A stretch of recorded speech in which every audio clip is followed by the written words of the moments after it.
क्या आजकल आप किसी से उधार मांगे तो क्या वो दे देगा? नहीं देगा, बहुत मुश्किल है कि कोई दे दे। अगर आप किसी से 10,000 रुपए उधार मांगते हैं तो क्या वो देगा? मुश्किल है। लेकिन अगर आप उसको लालच दे दें कि भैया 1,000 रुपए मैं और तुमको दूंगा, यानी 10 + 1 11,000 लौटाते वक्त मैं तुम्हें दे दूंगा, तो इसका मतलब उसको थोड़ा सा फायदा नजर आएगा। जब उसको थोड़ा फायदा नजर आएगा तो वो आपको क्या दे देगा? उधार दे देगा।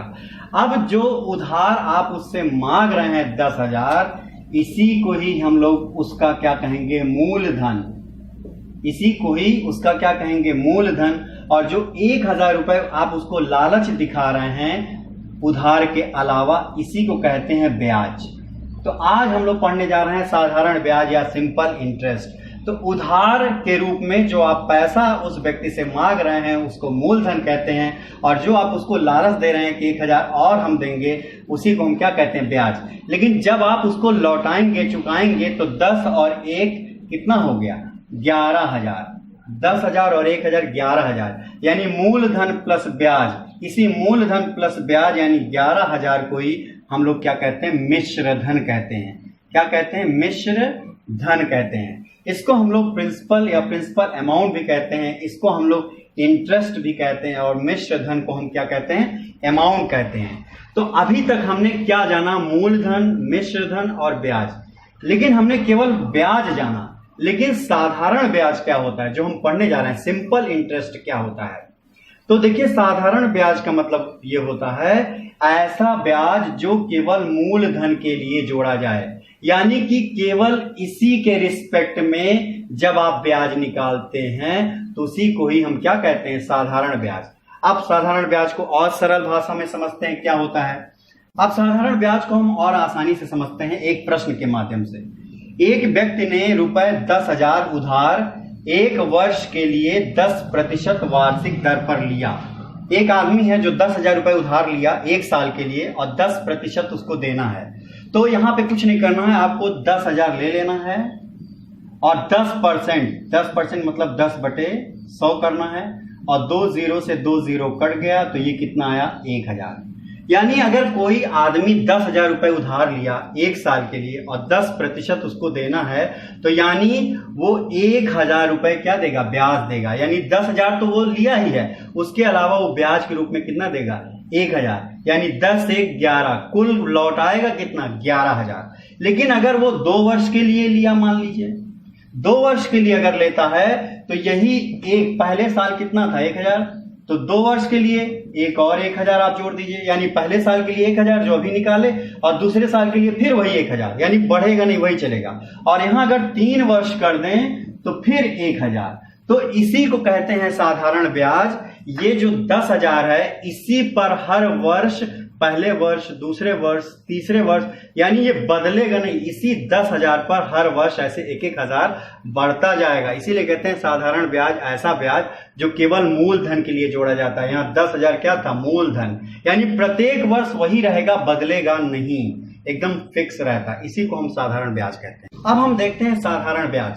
साधारण ब्याज जिसको हम सिंपल इंटरेस्ट भी कहते हैं, बहुत फेमस सूत्र है, सब लोग जानते हैं कि साधारण ब्याज सिंपल इंटरेस्ट बराबर PRT/100, या हिंदी में अगर कहें साधारण ब्याज बराबर मूलधन गुणे दर गुणे समय बटे 100। ठीक है। यहां पर P को प्रिंसिपल अमाउंट और मूलधन कहते हैं, R को रेट यानी दर जो कि हमेशा प्रतिशत में होता है इसकी पहचान, और समय को T से व्यक्त करते हैं जिसका मतलब समय होता है। ये वर्ष में भी होता है, महीना में भी होता है, ये दिन में भी होता है। अब ये जो साधारण ब्याज जिसको हम सिंपल इंटरेस्ट SI भी कहते हैं, इसका सूत्र होता है, हम सब जानते हैं, मूलधन दर समय बटे 100, या SI बराबर PRT/100। अब जब प्रश्न देता है तो प्रश्न में देखिए 4 ही चीजें हैं, साधारण ब्याज, मूलधन, दर, समय। तो एक सूत्र तो ये हो गया कि जब साधारण ब्याज पूछेगा और ये तीनों चीज देगा, ठीक है। लेकिन 3 और क्वेश्चन पूछता है, कभी कभी मूलधन पूछता है, कभी कभी दर पूछता है, कभी कभी समय पूछता है। तो इसी सूत्र से हम तीनों का बना लेंगे, ठीक है। तो आपको क्या करना है? हमेशा लिखना है साधारण ब्याज गुणे 100। आपको हमेशा क्या बना लेना है? साधारण ब्याज गुणे 100 या SI गुणे 100। अब जैसे आपसे पूछ लिया मूलधन, कि मूलधन क्या होगा, तो मूलधन बराबर अब हमेशा ये ऊपर ही रहेगा, साधारण ब्याज गुणे 100। अब ये जो बाकी दो बच रहे हैं इसी को नीचे लिख दीजिए, यानी दर गुणे क्या हो गया, समय। दर गुणे क्या हो गया, समय। और यहाँ पे इंग्लिश में इसको पी मान लेंगे, प्रिंसिपल अमाउंट। और यहाँ दर समय, दर का मतलब आर हो गया और समय का मतलब क्या हो गया, टी। तो ये आर टी हो गया, ठीक है। अब फिर देखिए मूलधन, अब पूछ लिया आपसे दर क्या होगा, दर क्या होगा, दर मतलब रेट हो गया, आर हो गया, ठीक है। तो साधारण ब्याज गुणे 100 हमेशा ऊपर रखिएगा। अब मूलधन दर समय में आपकी क्या पूछ लिया, दर, तो बाकी कौन बच रहा है, मूलधन। मूलधन गुणे क्या आप कर देना, समय कर देना, मूलधन गुणे समय। अब मूलधन क्या है, इंग्लिश में पी, और समय क्या है, टी है, ठीक है। इसी तरीके से तीसरा आपसे पूछ लिया समय। समय अगर आपसे टी पूछ लिया तो आपको क्या करना है, कुछ नहीं करना है। ऊपर तो हमेशा देखिए हर कंडीशन में साधारण ब्याज गुणे 100 रहेगा।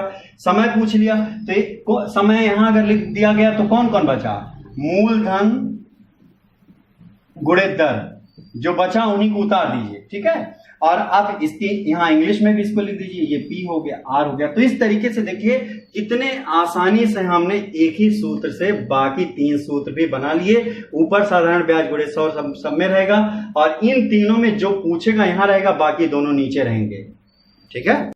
अब आइए साधारण ब्याज पे हम प्रश्न को देखते हैं। एक प्रश्न है, 500 रुपए की धनराशि 10% वार्षिक साधारण ब्याज की दर पर 3 वर्ष के लिए उधार दी गई, उसका साधारण ब्याज बताएं। साधारण ब्याज मतलब एसआई पूछ रहा है, तो एसआई का सूत्र होता है PRT/100। यानी अगर ये एसआई हमें जानना है तो ये तीनों चीजें हमारे पास होना चाहिए। तो देखिए जो अमाउंट है वो क्या है, ये मूलधन हो गया, पी हो गया। अच्छा, प्रतिशत में जब भी होगा तो आर होगा, और यहाँ वर्ष है तो ये क्या हो गया, समय हो गया।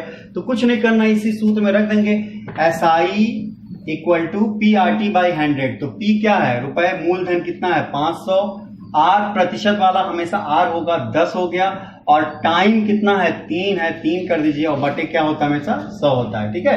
2 0 से 2 0 क्या हो गया, कट गया। तो 5 का 10 में गुणा 50 या 150, तो कितना हो गया, रुपए 150। यानी कि आपका इस पर साधारण ब्याज कितना आया, 150 रुपए आ गया, ठीक है। अब इसी में ही एक प्रश्न हम दूसरा करते हैं, इस 500 के जगह पर हम यहां पे करते हैं 1000, और आप भी मेरे साथ तुरंत लगाइए। और अगर हम इसको 5 कर दें और यहां पर हम वर्ष को क्या कर दें, 2 कर दें, थोड़ा प्रैक्टिस करने के लिए एक सवाल और हम करते हैं। तो फिर अब SI बराबर क्या हो गया, देखिए आपको P पता है, आपको R पता है, आपको T पता है, आपको PRT अगर पता है, और साधारण ब्याज यानी SI पूछ रहा है तो ये रख दीजिए। तो SI बराबर PRT, तो P कितना हो गया 1000, R कितना है 5, और टाइम समय कितना है 2, बटे क्या कर दीजिए 100। 1 0 1 0, 2 0 से 2 0 क्या हो गया, कट गया।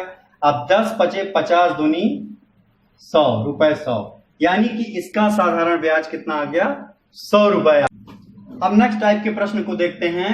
वह धनराशि ज्ञात करें जिस पर 7% वार्षिक ब्याज की दर से, यानी ये आर है, 7% वार्षिक ब्याज की दर से SI रुपए 280। तो SI 280 का मतलब हो गया, ये SI की बात हो रही है, जो 4 वर्ष यानी टाइम क्या है, 4 वर्ष की अवधि के लिए उधार दी गई।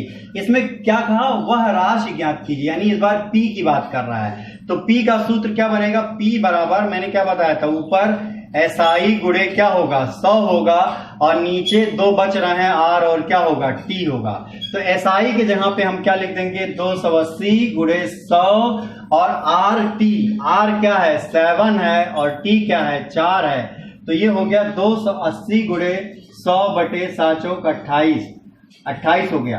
तो 28 को 10 बार ले गए, और 100 का 10 में हो गया, तो यहाँ क्या हो गया 1000 हो गया। यानी आपका जो मूलधन हुआ रुपए कितना हो गया, 1000 रुपए आ गए। तो बहुत आसानी से हमें कुछ करना नहीं है, खाली हमें पता करना है कि 4 चीजों में कौन सा चीज पूछ रहा है, और बाकी PRT में तो यहाँ हमेशा ये रहेगा, और ये जो रहेगा बाकी 2 यहाँ रहेगा, ठीक है। तो सिर्फ वैल्यू को आपको क्या करना, रखना है। इसी का दूसरा एक क्वेश्चन हम देख लेते हैं, इसी P पर ही। अगर यहाँ पर 5 हो, अगर यहाँ 5% हो, और यहाँ पे अगर 500 हो, और यहाँ पे अगर 2 हो, यही प्रश्न अब आप मेरे साथ करेंगे। तो आप कैसे करोगे, तो SI कितना दिया है, साधारण ब्याज क्या दिया है 500, और सूत्र में गुणे क्या होता है 100 होता है। और आर टी मतलब क्या, आर क्या है 5 है और टी क्या है 2 है। ठीक है, तो ये हो गया 500 गुणे 100/10। तो एक शून्य से एक शून्य कट गया तो ये कितना आ गया 5,000 रुपए आ गए।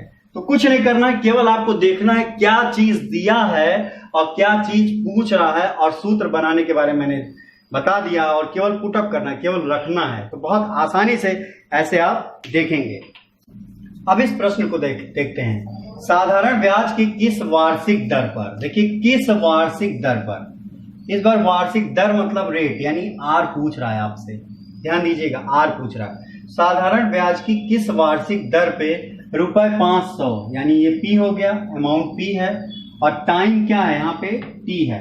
ठीक है, का साधारण ब्याज का मतलब होता है एसआई, एसआई ₹120 हो जाएगा, तो एसआई भी दिया है। तो अब क्या निकालना है आपको आर। तो अभी कुछ देर पहले मैंने क्या बताया था कि अगर मूलधन, दर और समय, इन तीनों में से कोई चीज पूछेगा, जैसे यहाँ दर यानी रेट पूछा है, तो आर बराबर एसआई इंटू 100, ये हमेशा ऊपर रहेगा। ठीक है, चाहे यहाँ आर हो, चाहे पी हो, चाहे टी हो। तो यहाँ आर है तो एसआई इंटू 100, और बाकी जो बच रहे हैं 2 पीटी, पीटी को क्या करते हैं नीचे कर देते हैं। तो एसआई कितना हो जाएगा 120 हो जाएगा। तो यहाँ 120 हो गया, गुणे क्या हो गया 100 हो गया, और पी क्या दे रहा है 600, और वर्ष कितना दे रहा है 10। ठीक है, तो अब देखिए 1 0 से ये कटा, 1 0 से ये कटा, 1 0 से ये कटा, और 6 दूनी 12 यानी 2 आया। और आर हमेशा प्रतिशत में आता है, दर हमेशा प्रतिशत में आता है, बहुत इंपॉर्टेंट है, इसको ध्यान में रखने की जरूरत है। तो इसका मतलब आर बराबर क्या हो गया 2% हो गया। अब इसी में ही दूसरा एक प्रश्न हम करते हैं। अगर यहां पर 600 की जगह पे 500 हो, ये आप मेरे साथ करेंगे, और 10 के जगह यहाँ 4 हो, और यहाँ पे 120 के जगह मान लीजिए क्या हो 100 हो, तो इसको निकालते हैं। तो फिर वही सूत्र SI इंटू 100/PT। तो SI क्या है 100 है, गुणे 100 भी है, SI 100 है और सूत्र में 100 होता है ये। अब PT बचा, तो PT में ये क्या हो गया, P क्या है 500 और T क्या है 400। तो 00 से 00 क्या हो गया कट गया, और नीचे ये हो गया 100/5 × 20। तो 20 ने 100 को काटा कितनी बार गया 5 बार, और R हमेशा प्रतिशत में होता है। तो इस तरीके से R बराबर कितना हो गया 5% हो गया। अब अगले टाइप के प्रश्न को देखते हैं। देखिए 5% वार्षिक ब्याज की दर से ₹500 का कितने वर्ष में, कितने वर्ष मतलब अब की टी पूछ रहा है। ठीक है, तो देख लेते हैं क्या क्या है। ये देखिए ये R हो गया, प्रतिशत है तो R हो गया, ये P होगा, ठीक है, और ये SI साधारण ब्याज है तो ये SI हो गया। तो सारी चीजें क्लियर है। T का पता करना है तो T बराबर ऊपर क्या होगा SI गुणे क्या कर देना है 100, और इसके दो साथी कौन कौन बचे हैं P और R नीचे हो जाएंगे। SI में हम क्या यहां रख देंगे 150 गुणे क्या कर देंगे 100, और P क्या है 500 है, और R क्या है 5 है। ठीक है, तो 2 0 से 2 0 कट गया, और ये हो गया 150 और 5 बचे 25 हो गया, 25 छक्का 6, और T है यानी 6 वर्ष होगा। बहुत ध्यान दीजिएगा, समय पूछ रहा है यानी 6 वर्ष लगेंगे। बहुत ध्यान से इसको आपको देखना है कि अगर R पूछेगा तो प्रतिशत में होगा, P पूछेगा तो रुपया होगा, SI पूछेगा तो रुपया होगा, T पूछेगा तो वर्ष होगा। बहुत लोग ये नहीं लिखते हैं रिटर्न में, तो वहां गड़बड़ी हो जाती है। ठीक है, अब इसी का दूसरा पार्ट एक और देख लेते हैं। अगर यहाँ पे 10 कर दे, ये 10 कर दे, और इसको अगर यहाँ पे 1000 कर दे, और यहाँ पे इसको क्या कर दे 300 कर दे, तो क्या करेंगे। और टाइम ही पूछे तो कुछ करने होने की जरूरत नहीं है। वो देखिए 3 SI के जहां क्या लिख देंगे 300, यहाँ पे है, गुणे क्या कर देंगे 100 कर देंगे। P कहाँ है हमारे पास, ये देखिए 1000 यहाँ पे P है, और R क्या है 10। ठीक है, तो अब हम इसको कर लेते हैं 1 2 3 4, 4 शून्य नीचे थे, 1 2 3 4, 4 शून्य से 4 शून्य कट गए। अब क्या बचा ऊपर 3 एकम 3, और टाइम पूछा तो क्या हो गया वर्ष हो गया। तो कितनी आसानी से हम लोगों ने इस तरीके से सारे प्रश्नों को कर लिया।